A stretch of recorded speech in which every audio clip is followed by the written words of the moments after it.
The Birmingham Pub Bombings were a tragic and pivotal event in the history of the United Kingdom, particularly in the context of the Troubles, a period of intense sectarian conflict in Northern Ireland that spilled over into mainland Britain.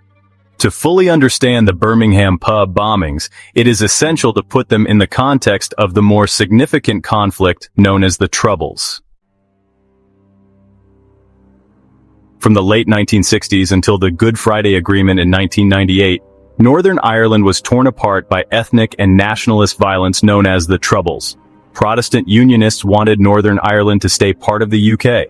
In contrast, predominantly Catholic nationalists wanted Ireland to be one country, and this led to a lot of violence between the two groups.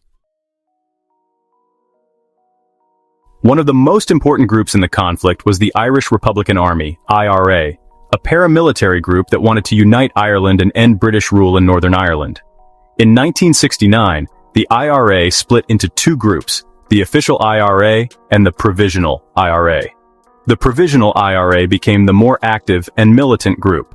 As part of its plan to get the British government to leave Northern Ireland, the provisional IRA, often just called the IRA, carried out a campaign of bombings, killings, and other violent acts in Northern Ireland and on the British mainland. By the early 1970s, the IRA's campaign had grown stronger. It was now going after civilian areas and military and political targets. The plan was to pressure the British government to negotiate, causing widespread fear and chaos. The pub bombings in Birmingham were part of this bigger plan. On the evening of November 21, 1974, two bombs exploded in Birmingham. The first bomb went off at the Mulberry Bush pub, located at the base of the Rotunda, a prominent cylindrical office building in the city center. The explosion occurred at 8:17 p.m. when the pub was crowded with people enjoying their evening. The blast was devastating, causing extensive damage to the building and resulting in multiple casualties. Just minutes later, at 8:27 p.m., a second bomb exploded at the tavern in the town, another popular pub located a short distance away. This bomb was even more destructive, causing significant loss of life and injury. The two bombs were planted in crowded pubs, maximizing the potential for casualties and terror. In total, 21 people were killed in the bombings, and 182 were injured, many of them seriously. The victims were ordinary people, men, women, and young adults, who had gone out for a drink and found themselves caught in a horrific act of violence. The bombings shocked the nation and led to widespread outrage and grief. Right after the bombings, there was a lot of chaos. The police and firefighters rushed to the scene and took the hurt people to hospitals across Birmingham.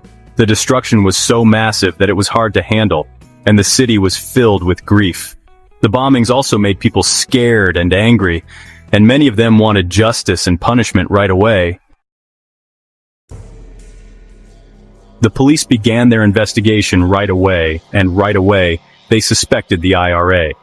In the past, the IRA had set off bombs in England, and the Birmingham attacks were typical of how they did things.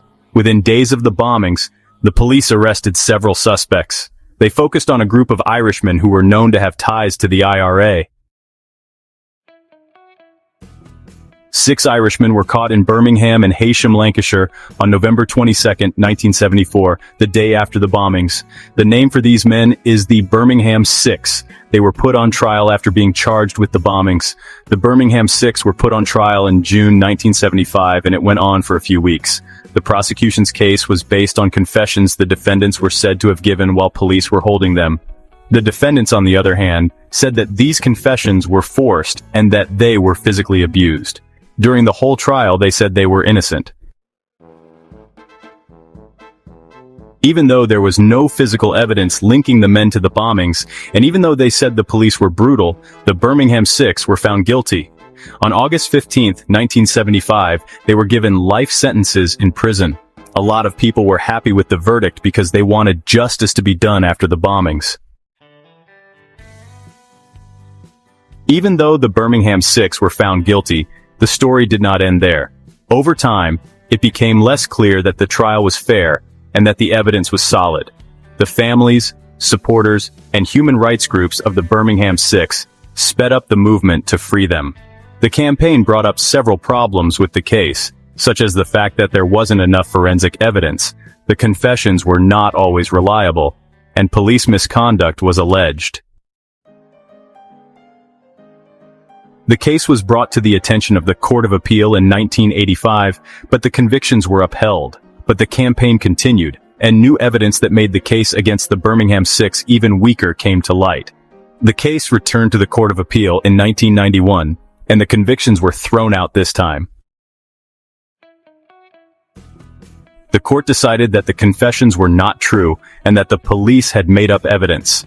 After 16 years in prison for a crime they didn't do, the Birmingham Six were set free. The release of the Birmingham Six was a major turning point in the history of British law.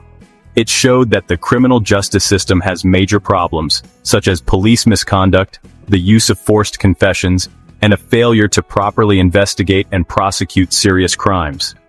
After the case, people called for changes and more scrutiny of how the police did their jobs. The pub bombings in Birmingham changed British society profoundly and for a long time.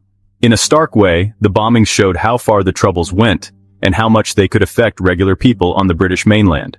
It was also made clear by the attacks how hard it is to fight terrorism and how important it is to uphold the rule of law and do justice. Over the years since the bombings, people have kept trying to get justice for the victims and their families. In 2019, an investigation into the bombings was reopened after families of the victims had been calling for it for years. The inquest was meant to give a fuller picture of what happened the night of the bombings and to answer questions that were still open about the police investigation and the IRA's part in it. There were also significant changes in politics after the pub bombings in Birmingham. People became more hostile toward the IRA and the conflict in Northern Ireland after the bombings. As a result, stricter anti-terrorism laws were passed, such as the Prevention of Terrorism Act, 1974, which gave police and security services more power to hold and question suspects. The pub bombings in Birmingham were a terrible event that changed the course of the Troubles and the history of the UK, but they also show how strong and determined people can be when they want to find the truth and do what's right.